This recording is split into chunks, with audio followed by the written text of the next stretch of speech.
Their performances have lit up the stage and thrilled theater audiences for decades, and to our delight, they show no sign of stopping. Hello, I'm Jan Simpson for the American Theater Wing, and today, joining us are F. Murray Abraham, Estelle Parsons, Stacy Keach, and Lois Smith. Welcome. Thank you. Hello. You all started out in what many consider to be the golden age of Broadway. But today we now have a very powerful regional theater system and off-Broadway. And so I wonder, does it matter to you where you play?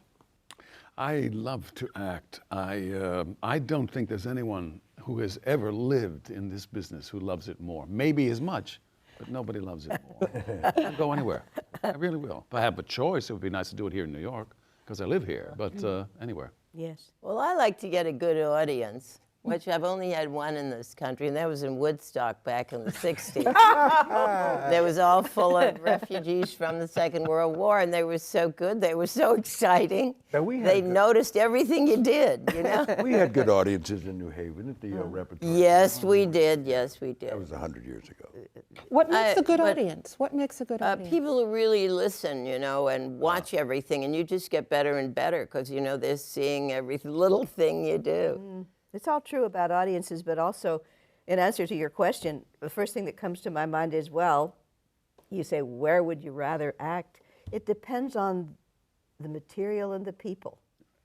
Yeah. You know, Yeah, right. A lot, in a way, more than the place. Though, like Murray, glad when it's New York because I live here, and that's a pleasure to be at home and working. Sometimes, though, roles come along that you want to play that you can't play in New York. Right. You have to go to regional theater, or you have to even do it on the radio sometimes. I mean, there's a group called LA Theater Works that does plays as in a radio show format in front of a live audience.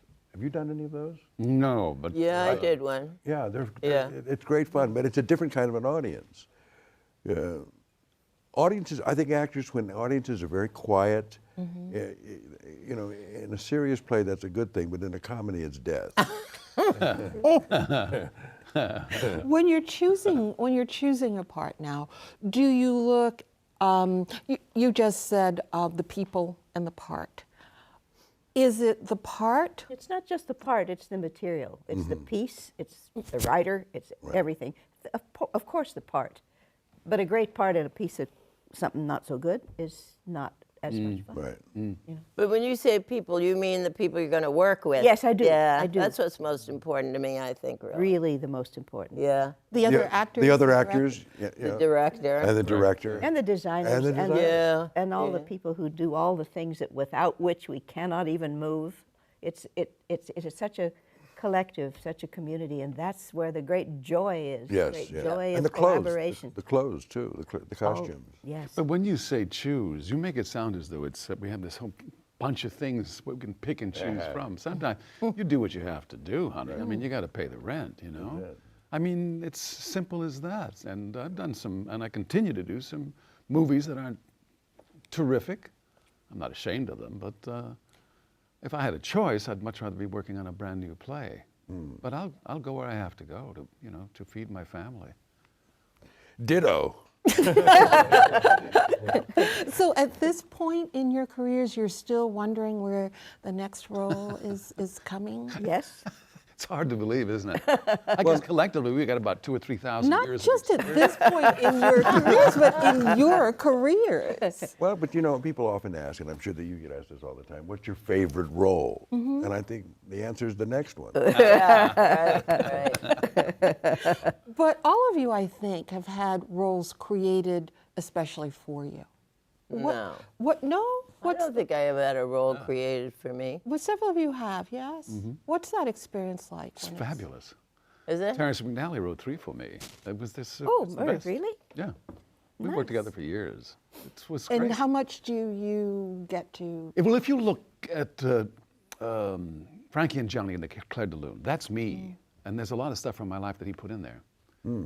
And it's a little, at first it's kind of hard if you play yourself, you know. Yeah, sure. Because there are things about me that I really don't like, but you have to do it, you know. It's a kind of a therapy thing. That's real good acting. Wow. Oh. Boy. Easier to play a part that's like you, or one that's a little different? Well, nothing's like me, and probably the others. No, because off stage we're nothing like what we do on stage. Right. And besides that, we're not always the same. Right. And the great fun is that there are a wide world of characters to play. That's part of the fun, I think, visiting all the other humanities you might. One of the great thrills in my career was being able to do repertory, where you do one part in the afternoon, another part at night. you I think lucky actors duck. love that.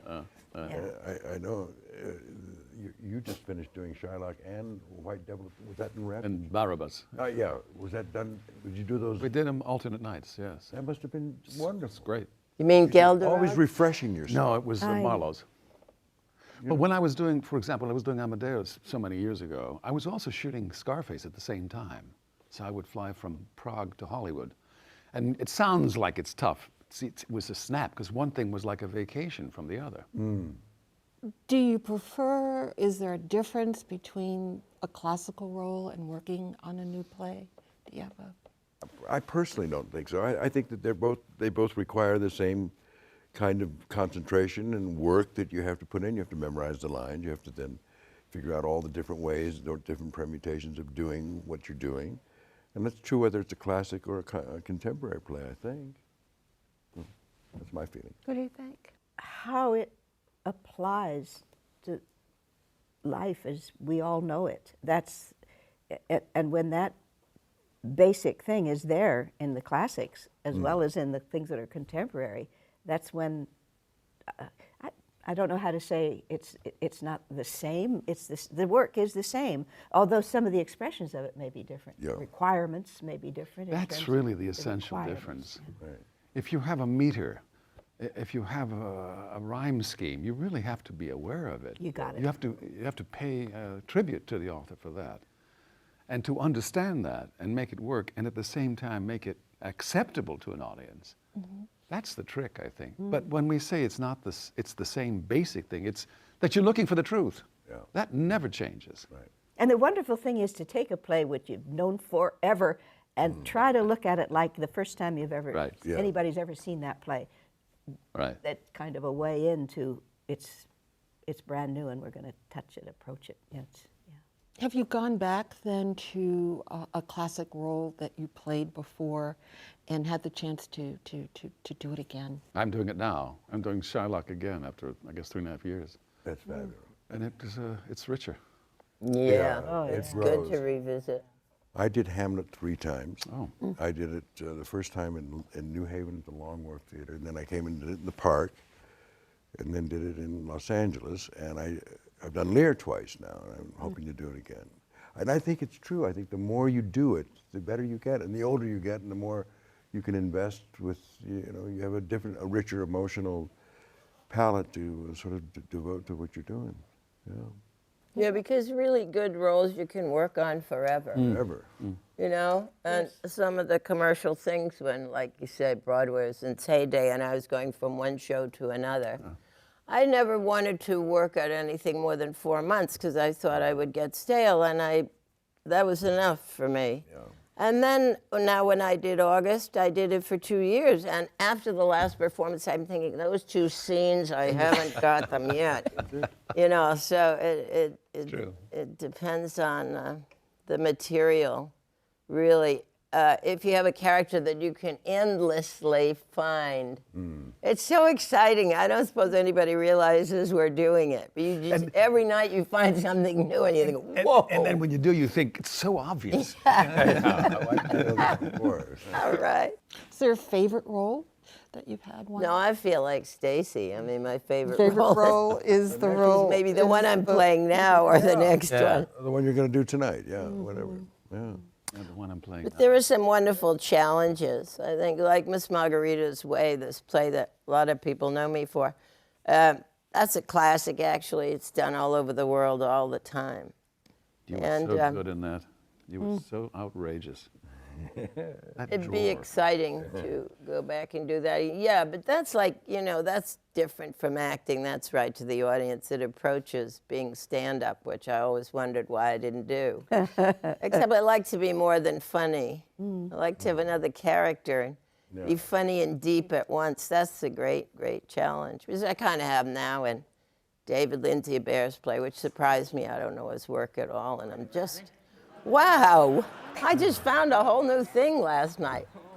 And everybody says, wow, that's exciting. I love that. You were saying at one point, you were talking about laughter from the audience, and you always hear comedy is hard. Do you have a preference, and what is it about comedy that... Well, I think the sound of laughter is very purgative. It's hard to be in a bad mood when you're laughing. Yeah. But is Like it being harder in to, heaven to hear them laugh like that. but is it harder to do? You don't think it's harder? I think either you have a talent for it or you don't. Yeah, that's the truth. That's the truth. But the thing I like about comedy, which I'd much prefer to doing all the time, is that there's no guesswork. You know when it works. That's a shame. Oh, that's true, isn't it? Yeah. Yeah. And it's interesting what creates the situation to get that laugh, I mean, whether or not it's timing sometimes, it's tone, sometimes you hit it a little too hard or not hard enough, and and it's hard to know what it is. And sometimes it's the audience too. They're just in a funky mood and they're not going to laugh at anything. It's like, show me. I'm not going to. And sometimes it's the other actors. If they don't give you the lead up right, That's right. Yeah. you're dead. That's right. And it's nothing to do feed. with you. Yeah. I think Yeah. it's harder than drama.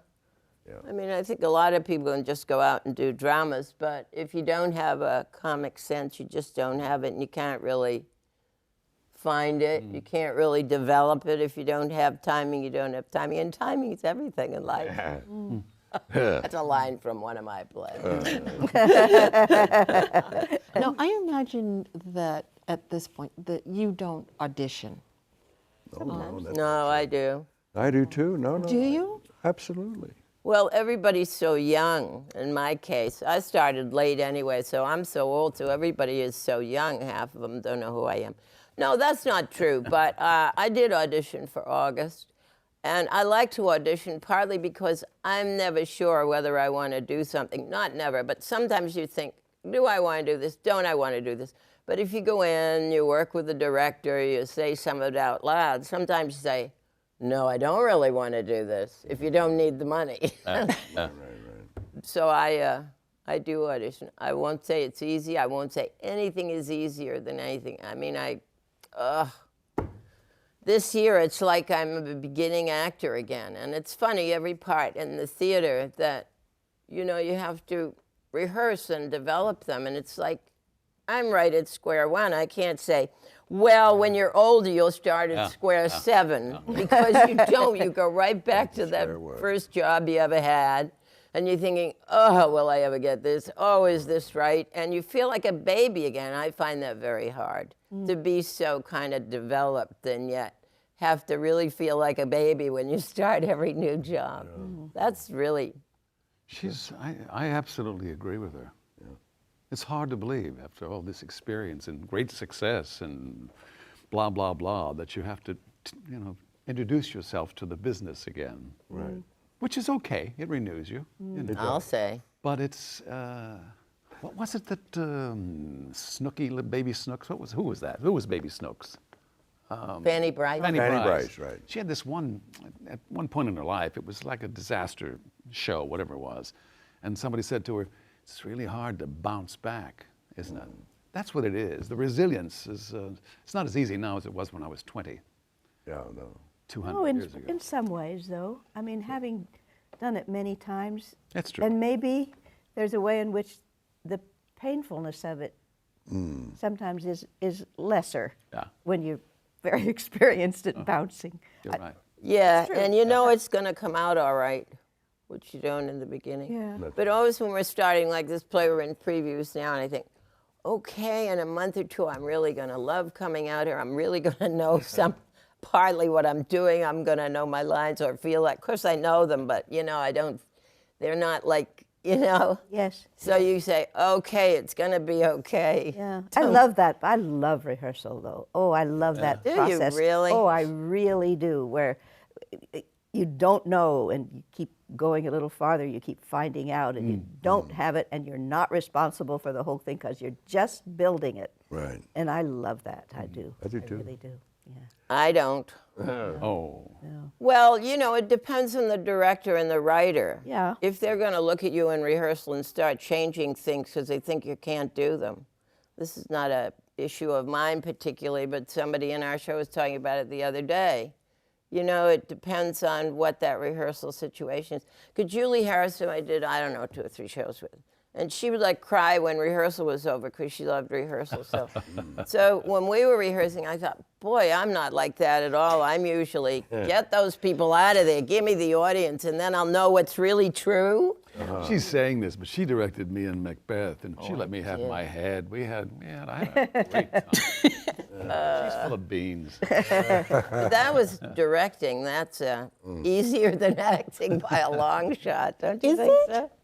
I think so. Don't you think so? Well, yes and no. I think, yeah, it depends on the circumstances. I think if you're working with an actor like this gentleman, you know, and you're working on a play like that, and you have good chemistry, I think, you know, then directing is fun. The few things that I've directed, I've enjoyed, but I prefer acting. Yeah. I do, I really do. Me too. And going back to the audition process, I think your adjustment is a great one, because I think a lot of times when actors, they get, their ego gets in the way, and they say, well, they should know better, they know that I can do no. That's not the case. It's often a matter of chemistry. It's not about your talent or your ability. It's about how you're going to work well with somebody else. And I think the emotional adjustment that works for me when I do an audition is that they don't know it, but I'm auditioning them. I'm actually, you know, whether or not I want to do that project or not. I think it's psychologically, it's a lot more secure. It makes you, you know, you don't lose that essential ingredient called confidence. Besides, it's true. When I think as we go along, I came to that some time ago, that it's not just, here I am submitting to you, it's, who are you? I remember one time in, you know, when you go to casting offices some years ago, and they would take your picture, and then they would, and I thought, I should have my Polaroid along. I want to take your picture. I'm not going to remember you. I don't remember very well. I'm not going to remember these casting directors and, you know, these people sitting in the chairs, because you know, I got to see whether you're okay with me, not just whether I'm okay with you. And it certainly didn't occur to me when I was beginning, but it occurs to me later. And you're right. It's not going in with an attitude. It's just. What's this really all about anyway? That speaks to why we've lasted. We particularly have lasted as long as we have, because we just simply have absorbed these things and learned them from them. That's all. Not everyone can do that. They can't take it, and they drop out. I guess you're right. Yes, it's true. Yes. The ability to withstand with rejection is something I think all of us. You develop some mechanism that allows you to keep going and survive. What do you think it is? Well, I guess it's obsession with your work. I mean, just being totally committed to being creative and expressive in terms of behavior, and which is what we do. I think, I think Tennessee was right about it. I mean, it's kind of unconscious. I think that I would assume these people are going to agree with me now, but maybe they won't. But I think you have to do it. I think you have to go on. I mean, rejection hurts. Yeah. And it hurts a lot. And I think as you get older and you know you're good, and you know it's because somebody else fit better, but you maybe want the job more, or for whatever reason. But I think there's something deep there in the unconscious that you just, you have to go on. You don't even say, shall I go on, shan't I go on? You know you have to go on. Yeah, because no people choice. come when you get older, like, and say, oh, my kid wants to be in the theater, what shall I do? And the fact is, let him or her do it, because they're either gonna go on or they're not. And it's almost something that's much deeper than talking about it. You know, Tennessee said, like, it's in your blood, and if you don't do it, you destroy yourself. If you really have a gift, you know. Was there ever a point for any of you when you weren't sure if you were going to go on? Not with me. I didn't really get to act till I was over 30 because I'm from New England. You didn't do those things, you know. So, no, because I had no money. I had 2 kids to support. It never occurred to me not to just keep trying to find a job or thinking, what else could I do to make a living while I'm looking? And I never could even find that. I just had to keep looking. There was a time when I didn't, early on, it was almost a year that I didn't work, and I was pretty desperate. You begin to question, at least I did then, whether or not I had any talent at all. Whether I was really as Yeah, but you still do that, don't you? Yeah. well. Oh, I once in mean, a I while, do. no, once in a God. while, she's right. That wonderful story about Ralph Richardson. At one point in his successful career, he was on stage early, looking under some couches, looking under some cushions, and the stage manager said, "What are you doing?" He says, "I can't seem to find my talent." I think we've all been there. That's the beauty of it, really. Really, that feeling, can I really do it? Yeah. Well, we do have, having hung on this long, we do have within us the experience that, yeah, we did it a long time. Yeah. So it's not like, oh, I mean, everybody thinks, oh, God, maybe never again. But, you know, that alters a little with, as the years I had great, pile up. Yeah, they do. It does. I had great success with a Hamlet here in New York, and I thought, oh, that's it. Because as a young actor, that's what I thought. That's what I wanted. That was and when that happened, and I mean, the phone didn't ring. Nothing. Nobody wanted me for anything. And I thought, what's going on here? You know. I remember an agent saying, you know, we're not casting King Lear this week. You know, nobody cares, Stacy. Get real. Get your nose dirty. Come out here and join the crowd. And it bothered me. It bothered me terribly. And as a result, I started doing I spent a year doing a law school, a mail order law school course from LaSalle Law School. Good for you. Then I got a job. But that's the trouble with classics, isn't it? I mean, I went to Hollywood with Lenya with Three Penny Opera. Yeah. And I played Mrs. Peachum. I was 30. I was quite attractive, I like to think, and long blonde hair. And I, had a fright wig and a fat suit and all that. And my agent came up to me, I swear, from William Morris and said, well, you probably get Marjorie Main parts out here. Now, nobody knows who Marjorie Main is, except maybe you people. But she was this plain, ugly, monotonous voice, playing housekeepers all the time, small parts.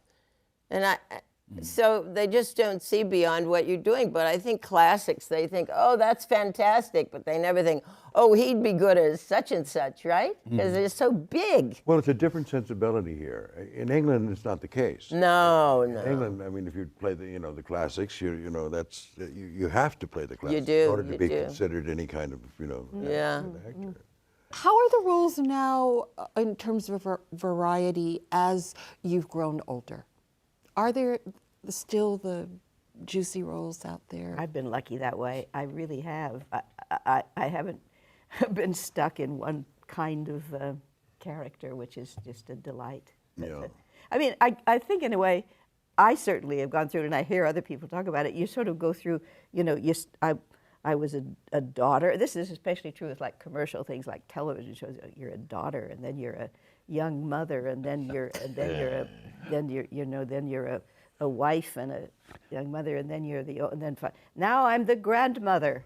But fortunately, I haven't only been senile grandmothers, although that's a big subject these days. There's so much, Right. that at one point I remember thinking, all the plays I've been given for play readings, which is something we do a lot. Yes. Yeah. I think, no, not yet.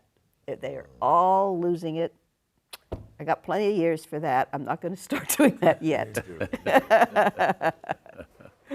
Well, I do all kinds of things. I played 100 Years Old twice. Now I'm playing the last 3 jobs playing people in their 60s. But I did play 100 Years Old. That was kind of interesting. And Grace and Glory and Michael Christopher's play, Shadow Box, played this old lady dying of cancer. I get all kinds of crazy roles, but not a lot and not often. But I do make an effort now, just it's a personal thing, I think, to look sexy, because this idea of old ladies, over the hill, grandmother, I think, never mind, these ladies are old, but I'm still looking, I'm still in the market. And so I've got kind of a new, I never had any kind of thing like that, but I've got it now. You know, but that really speaks to a common human problem. People really want to put you in a box. They really don't want to have to think and figure out who you are. Yeah. They see something, they think, oh, that's who that is. Yeah.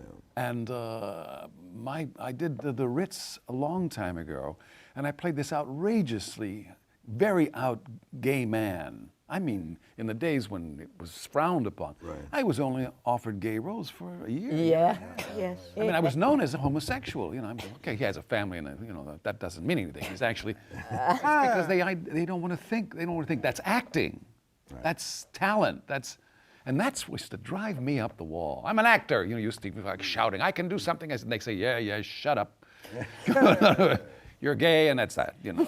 But also, it's a great compliment that people can't see beyond the role. I mean, it really is. You did it so it's well. not helpful, but it's a great compliment when people see what you're doing so strongly as that thing.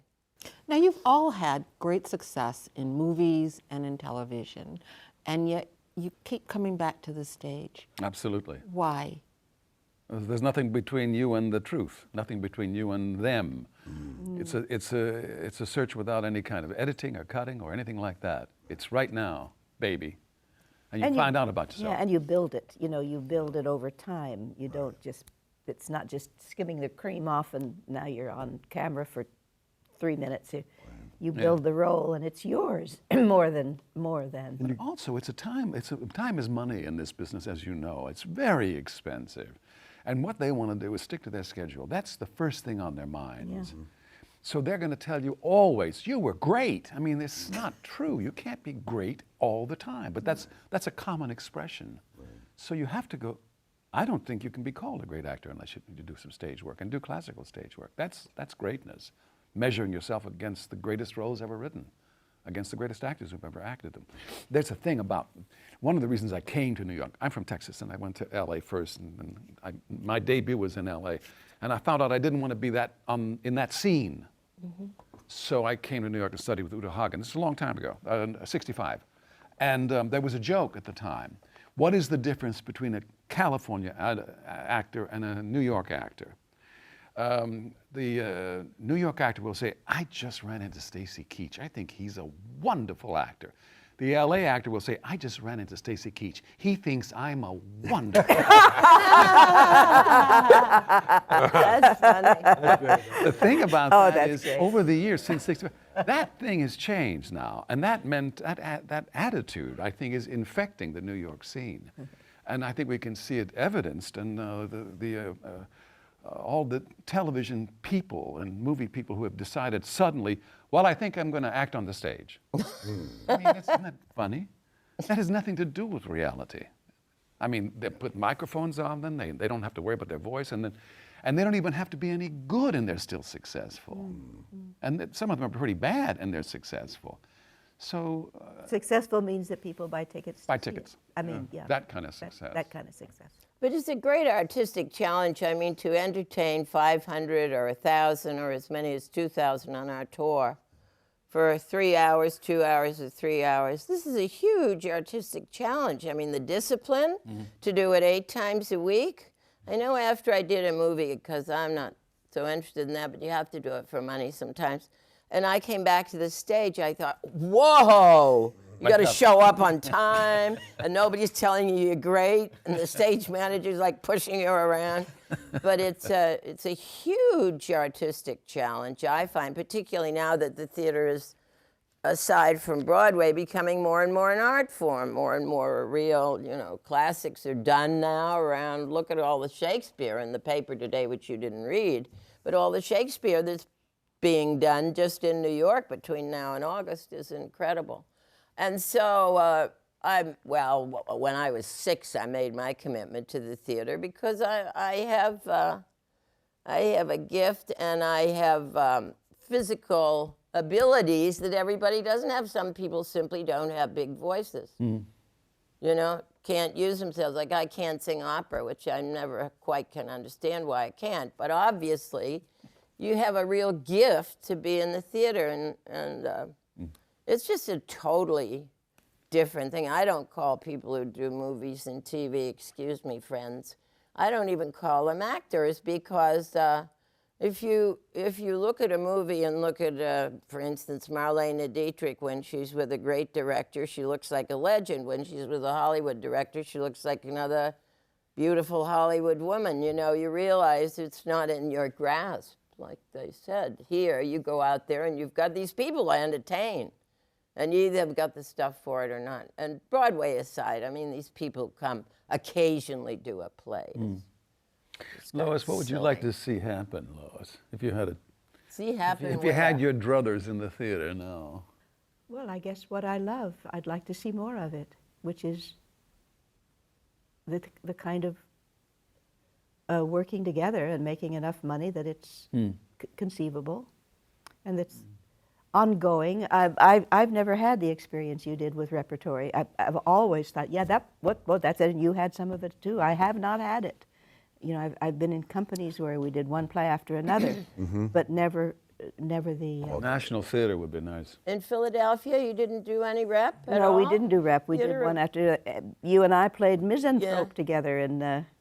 You the did 60s. wonderful parts there. Yes, I did. That was I had 3 seasons of a. Just at the time, it was in the early '60s when it was bursting all over the country. New theaters, you know, new regional theaters, and it sometimes seemed to me they all had the same problems. They all tried their best to have the artistic director work well with the city and the company, and it was they were all having. We had crazy time, but it was so exciting as well, and we were doing wonderful plays one after another, lots of fun, but hard. And of course now they're big institutions, many of them, and they have the same problems and different problems, but at least they exist around the country. And But I think they're a major disappointment, don't you, in that they don't stick to an artistic or classical. I don't want to say classical, but an artistic repertoire. They're all looking to do musicals that will then come no, to they're not. Broadway. They're not. and No, they're not. stay in I their think they're theater. trying hard to do all. You do? Different ones are trying to do. So positive. Yeah. No, really. There's. I think it's really rough, and I think it's. A director once said to me, "Well, there's really only. This is not actors. This is a director. There's about 3 ways." If you're going to make a living, this is an established person, been around a long time. You're an artistic director. You get a really good salary. You teach, which many do. Many of us in all the aspects of the theater do that, and or you have a really hit Broadway musical or 2, and then the money just keeps rolling in. Or a nice Well- sugar daddy. You didn't mention that, That's what but I but have. you know, but that was the truth. I mean, this is, you know, we're talking about with a family and a life and at a certain point you don't scrounge around with roommates and sleep on the couch any longer, and it takes a living to do that. It's hard to come by. Hard. in the theater.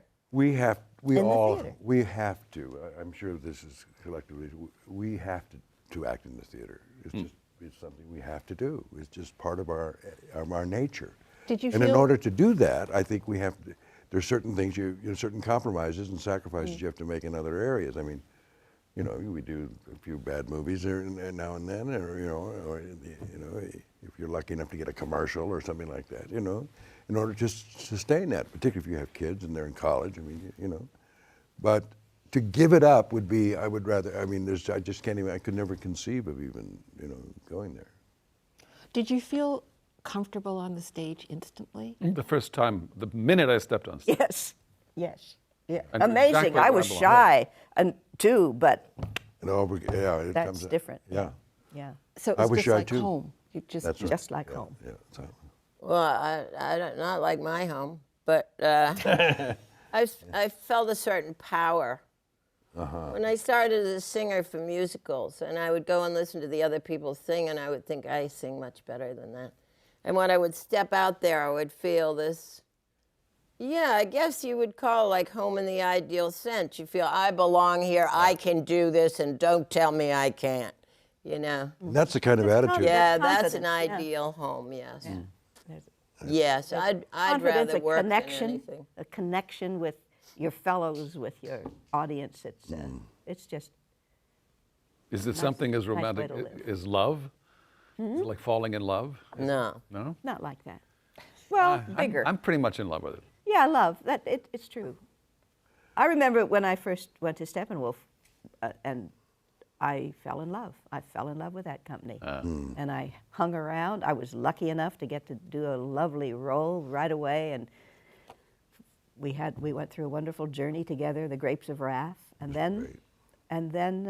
I were hung fabulous. around, and then I became a member of the company. And I don't live in the same city. I don't get to work there very often, and sometimes don't choose to work there when I could. But I am in love with them, and I am in love with. It's one of the things we get to do, I think, is be in love with our situation and our people around us, and it's amazing sometimes that it goes. You know, you're in a play, you see the same people every day, intimately, for whatever it is, 6 weeks, 6 months, and then it closes, and you start again, and you don't see those people every day anymore. It's really weird, but We do. We develop families from Yeah. one project to another, and then we move on. yeah. And hopefully And yet they are still all part of our part larger of our lives. lives, you know. Stacy and I worked together 40 years ago, I think you Something said. like that. I think you and I worked together something like at least maybe 40, maybe 50. And it was for. Marie, I've when not did we do worked with Peer you, Gynt? but We did Peer Gynt? Oh my gosh, that was in the late 60s. You did Peer Gynt together? Yeah. Well, I played his mother. Can you believe it? And then we did Joe Heller's play. We Yeah, we bombed in New And we Haven. did. Yeah, that was great. No, This they thing brought about- that to New York. The thing about with the me. family. Not with me either. It's true, that family, but it's also true that as soon as the play's over, they disperse. But in some instances, you maintain friendship. absolutely. The Midsummer Night's Dream, 25 years ago, for Joe. Yeah. Joe. The Mechanicals, 6 men, have remained friends Oh, that's great. over 25 years. Very Wow. rare, but That's we very were rare, that yeah. close. But I want to ask something. Do you think, how do you think acting style, if that's the word, how do you think acting has changed between people that you work with now, like in their 20s? Or even 30s or 40s? in Or my whatever. case? How acting has changed, how the approach to working in the theater has changed for those people as one actor to another? I think there has been a change. I think there has been a change, and I think a lot of it has to do with reality shows, in the sense that real people have become figments of, our focus in terms of television.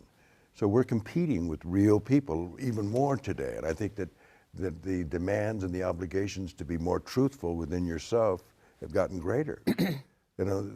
I've often said that we should get rid of the word actor.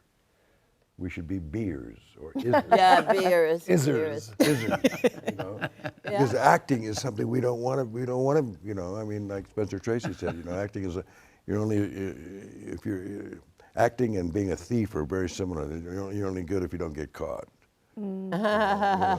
That's nice. That's nice. And I think that's true. I mean, we have to be, the demands on being truthful and expressing ourselves in a variety of different ways, not just in a monotonic fashion, I think. I wonder if really- you're right. I've never seen a reality show, I don't think so. I'm not Oh, sure give what it you're stuff. talking about. Yeah, go ahead, give it a shot. It's awful. It's just awful. But I have people who this tell me it's thing, wonderful. About Yeah. the kind of acting, it really, really depends on who you're with. I did a reading not too long ago. A friend that wrote a play, and these actors came in, young actors. They looked like they were very intense, and one of them had a passage from Hamlet, and I swear he had never read the play. And he's a professional actor. Right. He came across quietus, and he didn't know how to pronounce it. But that's the point. Is the company I'm with now? Isn't that amazing? Yeah. The company I'm with now in the Merchant of Venice, by the 9th day of the rehearsal, everybody was off book. We were a day ahead of schedule. These people are so good and so dedicated and serious. It was a treat. It was a thrill. I don't know if that's there have always been a nucleus of actors who are serious and always ready to work, or if this is a new crop who is dedicating itself to real acting and classical work and great work in preparation for, I hope, new plays that are being written. That's what I look forward to. I look for more of a presence from, even stronger presence from women as directors, as producers, as writers. I think that's the only way women are going to have good parts written for them, aside from the fact that Shakespeare wrote great women's parts, but not many of them. But that's, I think, our salvation. I'd like to see it happen in politics, too, because the men have sure screwed it up. And I mean it. Now, you raised the question, how have you found the younger actors? Of course, I've been at the Actors Studio, but I find them full of confidence and not searching. Mm-hmm. I find them willing to say lines as if they mean it, and I know they don't. And Lois knows they don't, and you guys know they don't. But they say it very successfully. I find there's a kind of... when I started, you know, you were so humble. You looked at the greats in the theater and you thought, oh, wow. I don't find that with young people now. They come out of training programs, which is what everybody does, and that's okay. But they come out with the kind of confidence that they are now diplomaed actors with a sense of themselves as good. Rather than what I felt, and all like Jackie Lem and other people that I kind of grew up with in the theater, felt, oh, are we gonna, you know, a humility that I think is totally and completely lacking with everybody I work with who's young. Not totally and completely, but the general run of people are not searching their material. I'm talking commercially now. But the way we did, when I did, Julie Harris, you know, all of us who were around working in the theater. It's hard to argue with them because they look around, they see the great money and success of these people on television that have no talent, and they think, what the hell? Why should I pour all my work into something that I don't have to do? Yeah, but they do a play, and you know, for 6 months you hear somebody saying a line, you know that person doesn't know what it means, and you're wondering yourself what it could mean. That's the kind of line that I think all of us look for in rehearsal, and you see that, and you don't want to cut, because you know when you get that, your character is going to open a new door. Isn't that true? Don't you have that in rehearsal? True. Yeah. You know, and I don't see these younger people finding those, wondering about those things, wondering what they can bring. They're going to bring their thing, because they've been trained in a different way. I don't know, maybe you guys went to school, you're younger than me, but I worked in a community theater and then I went into the theater. So I bring a great humility in terms of the playwright and where I can go. Come to one of our rehearsals. Yeah, well, okay, but you're doing Shakespeare. I'm talking about what I think it applies there too, frankly. I don't find, and then I think is it because I'm at the studio that I'm trying to look for a deeper truth here? You know, I just... What's been your experience, Lois?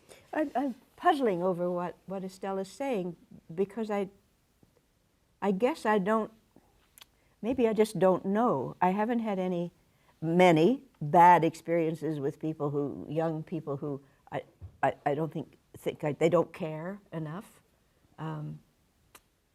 I guess I'm not terribly well informed on it, but I think I mostly feel that there are always, as Mary said, a nucleus of those who come up and are dedicated, and probably many who aren't, or who, as Estelle says, don't really know what they're saying when they say a line. Do they fall by the wayside then? I mean, Some of them become very famous. Yeah.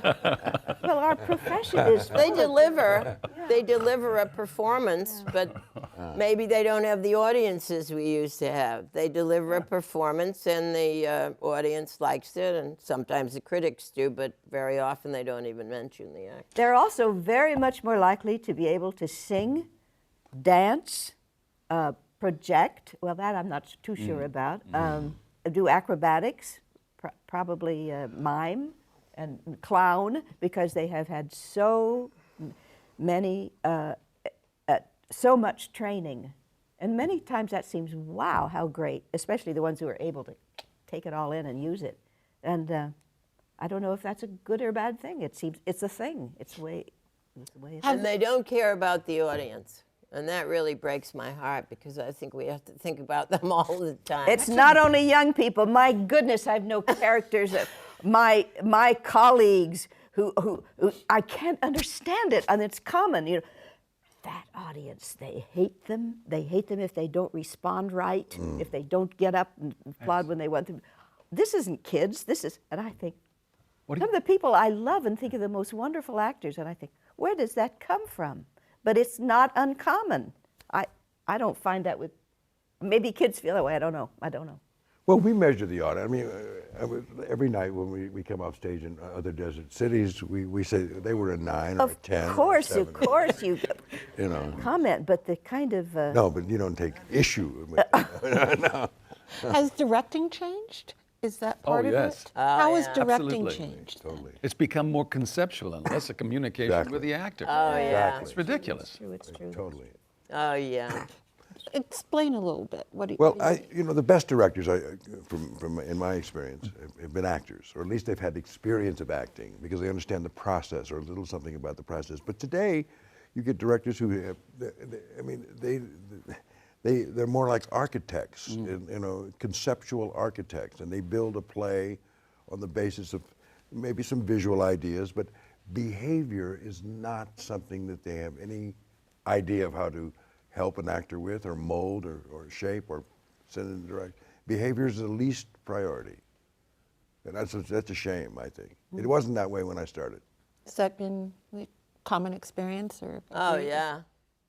I did a very famous production of Waiting for Godot with two of the most famous comic actors in the world, Steve Martin and Robin Williams. Bill Irwin was in it, I was in it, and it was directed by Mike Nichols, and Lucas Haas was in it. But on the flyer, there was a picture of the two guys in silhouette, and everybody on that flyer who was listed it was the director, it was the producers, but there were no actors mentioned at all. And we're talking about two very famous men. Now, if that's what they expect, if that's what they can do to an actor, then that shows you how they feel about actors. I think that sincerely. There was a production of Miss Margarita's Way once, long after you had made it famous. And it's a one-character play, and the actress wasn't mentioned. This is truly common. This is true around the country. It's the writer and the director, and there aren't any actors mentioned in the flyers, in the ads. What do you have terrible. if you have an actor up there? Yeah. Yeah. You've got nothing. Yeah. It's the one element you cannot do without. Yeah. I mean, you don't even need a playwright. Actually, you just get a bunch of actors together and you can improvise something. And yet they're always in the toilet.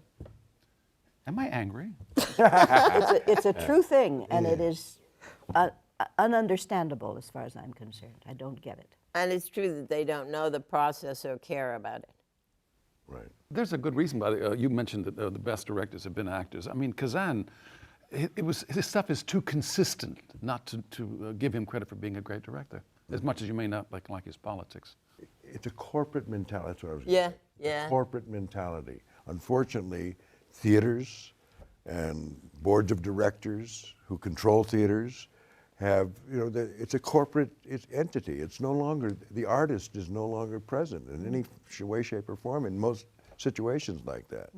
That's one of the reasons why regional theaters that have great artistic directors, compel us to want to work with them. Because, like Steppenwolf and the Hartford Stage Company and the Washington Shakespeare Company, and there are others, but because there's still an artistic element that exists there, and it's not just money. And another thing that bothers me terribly are ticket prices. The ticket prices for an off-Broadway show it's $85 now. Now, what kid can afford that?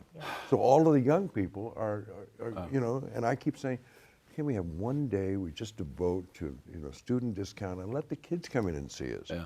Then they're the best audiences. Best, and it's the future. And I mean, unfortunately, I think we're catering to a geriatric generation. How much did seeing performances, seeing actors when you were coming along and developing and training, how much did that influence matter to you, the ability to see?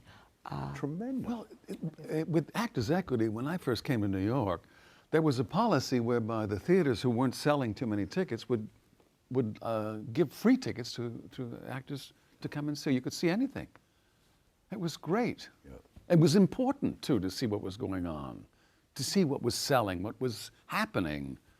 And as you say, if you have an audience who is not able, can't afford to see or decide for themselves what's good, they can afford 1 or 2 shows a year, then they're going to be very careful about spending that money, and they're going to take critics' word for what they should see, and that's not always a good idea, unless, of course, they give us good reviews. Then, of course, they're very good. Then, of course. Yeah. But to spend, like a family event, 4 people want to go to see a Broadway show. Yeah. It's, it could be as much between $500 and $600. You pay for the babysitter and dinner. You're out $1,000. Who can afford that? But that whole thing's infecting so much of our country. It's baseball is like a $300-400. Sports as well. Yeah, it's not just the theater. Yeah. It's true. You've talked about, not being able to imagine yourselves doing anything else. Was there a moment in each of your careers where you felt comfortable coming on stage, but where you thought, okay, I've got it? Not what the critics said, but when you knew yourself, I've got it. When was that for you? For me, it's occasional moments, and that's not it. I mean, there have been a certain performance that I still remember. I mean, maybe they weren't even, one was at Hartford Stage. It was just something about the work on it, everybody's work, and I knew I'd gotten a long way. And then it's wonderful. It's a wonderful feeling when you know, and Estelle was describing how it is in a moment in rehearsal. Oh, you got it. You didn't know you were going to. That's great. But I think that's not what you were asking about. Is there, for all time now, this is a difference between maybe then there and isn't. now. Maybe there isn't. That has not happened to me, I don't Maybe think. there isn't. Maybe it's a series of moments, or is there Well, a I was moment? in community theater when I was a kid, and when I was probably 11 or 13, I played this play, The Bird's Christmas Carol, which was about a little girl in a wheelchair. And I played Mr. Bird in that. you did? I did. I love that. Go ahead. I'm sorry. Go ahead. And I died at the end. But I think that was when I knew I was in the right place, because I could hear the pocketbooks open, sniffling, and of course I could hear them laugh. So that was like for me, okay, I know what I can do with people. Right. If I have the right material, I know what this is, and I know I can deliver it. So that was like knowing I belonged there. But I think what's most important in my professional life has been that from the very first play I did, Happy Hunting with Ethel Merman, with Lindsay and Krauss, I think it is that the people who are doing it are encouraging. Like, Krauss came up to me and said, oh, you're going to have a wonderful career. And then they took lines away from somebody else and gave them to me. And all along the way, and even now, where the director's happy with your work, or you can see the playwright is so glad you're there. Or your fellow actors are delighted. No, No? I haven't had that. Oh, get out of here. I don't believe you. But I think those people who you respect and care about, and when they encourage you, they don't say you're great or anything maybe, but they encourage you. That means the world to me when people I respect encourage me. Positive energy is an important. Yeah. It's very important for us. We need that. I've often said that the worst directions are directions that begin with don't. Oh, terrible. Don't do that there. Don't do this. Don't. And I said, just tell me to do. I'll do, but don't tell me to don't. But how about when the other actor says, are you really going to do that there? Let me ask you, our time is sort of coming to an end, and I wanted to ask, what piece of advice would you give someone who was just starting out now, based on the experiences that you've had? What would you? I teach from time to time. I do it for fun. I really love it. Yeah. And I always start the class and end it this way. Don't be afraid. Well, there's a good don't. That's right. I do. You do? Yeah, yes, I have. I've taught some classes and I love it. I feel the same way. I just think it's so encouraging and supportive, and it's inspiring to get feedback from young kids. You know. Don't be afraid. Good one. That's the only don't I'm going to use from now on. Keep yourself surrounded with your own good thoughts and vibes and those that matter to you.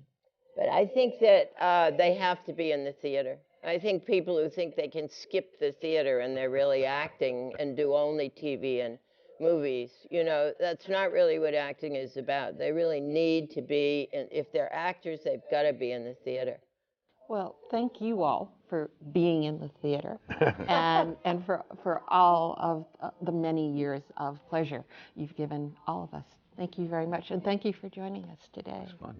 Thank you for joining us. These programs are brought to you from the Graduate Center of the City University of New York in partnership with our friends at CUNY TV. On behalf of the American Theater Wing, I'm Jan Simpson, and thanks for joining us for another edition of Working in the Theater. I'm Ted Chapin, chairman of the American Theater Wing. The Wing has played a vital role in New York's theatrical life for more than 60 years. Best known for creating the Tony Awards, we stand for excellence, but we also support education in the theater, and our work reaches beyond Broadway in New York. The Working in the Theater television programs, which are supported by the Annenberg Foundation and the Dorothy Strelsin Foundation, are unequaled forums for discussions with today's most creative artists. Downstage Center's in-depth radio interviews were created in conjunction with XM Satellite Radio and can be heard on our website. For people who are starting their careers, we have a 2-week boot camp for aspiring actors from colleges across the country called Springboard NYC. And our theater intern group provides a forum for young people who are starting their careers to build a professional network. All of the American Theater Wing's educational and media programs are available for free on demand from our website, americantheaterwing.org. Thanks for your interest in the Wing, and thanks for watching.